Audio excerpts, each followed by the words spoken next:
Eddie Hall comments on the potential fight against Dillon Danis, everything will be in his favor.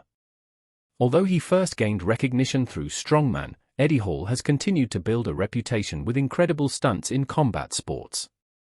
He has faced two former World's Strongest Man champions, Arthur Johnson and Mariusz Pudzianowski, and also participated in an unusual 1-on-2 match against the Nefertiti brothers. Now, Hall is looking ahead to his next fight, which has prompted him to discuss a potential bout with Dillon Danis. Eddie Hall appeared on the Disruptors podcast, where he had a lengthy conversation with Rob Moore about many aspects of his life. At one point, Hall touched on the subject of combat sports, including his current and upcoming experiences.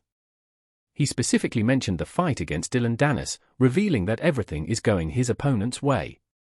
Eddie Hall shares his opinion on the fight against Dillon Danis.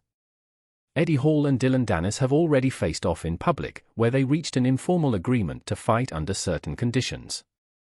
Hall has revealed that they have also been in discussions with several federations, trying to reach an agreement and sign a contract.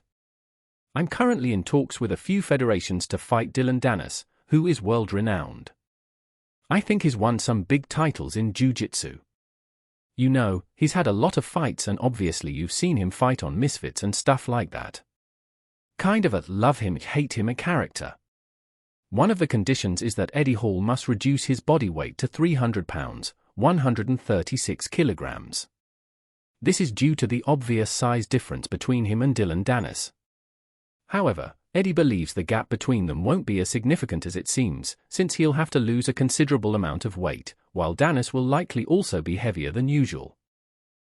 On the other hand, Hall mentioned that he needed to lose not only body fat but also muscle mass to reach his goal.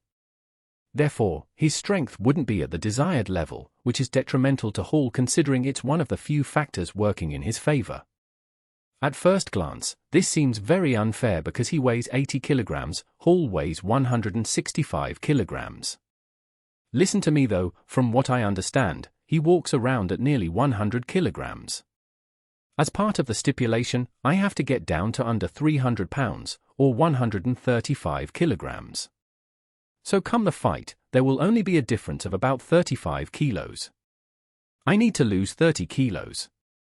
If I were to have 0% body fat, I could probably lose 30 kilos and have 0% body fat. That's simply unrealistic. I'm going to have to lose muscle. You know, I'm going to have to remove muscle as well as fat to reach that weight. Therefore, Eddie Hall believes everything is in Dillon Danis's favor, including the length of the tours and his experience.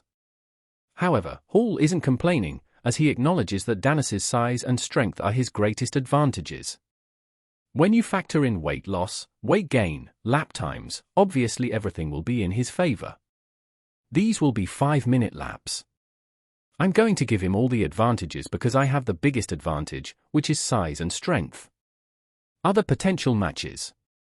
Another potential opponent who has resurfaced repeatedly in recent months is Francis Ngannou.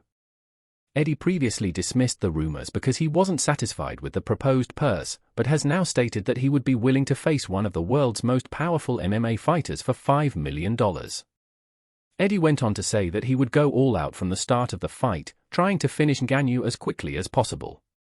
It would clearly be a spectacular match to watch. I'd probably do it for $5 million. And I'd keep training and trying to beat him for $5 million. Like I wasn't going to get beaten.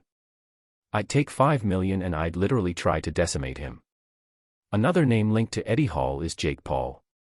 The YouTube star turned boxer has already racked up a number of high-profile victories, beating Mike Tyson and others. He was recently knocked out by Anthony Joshua but still showed great courage. Eddie would gladly accept a boxing match against Jake but believes he would be a tough opponent. I'd fight him in a boxing match. Yeah, I think it would be a tough little fight, actually. People downplay him and people love to hate Jake Paul, but actually, I like the kid and some of the fights he's had, legitimately good fighters. What people don't really realize is that he probably makes more money than any other professional boxer combined. It's crazy. I think he deserves it because of everything he's put on the line, you know, for a guy who literally bared his ass for the whole world to see and win, draw, or lose, he went in there. He more than deserved what he has.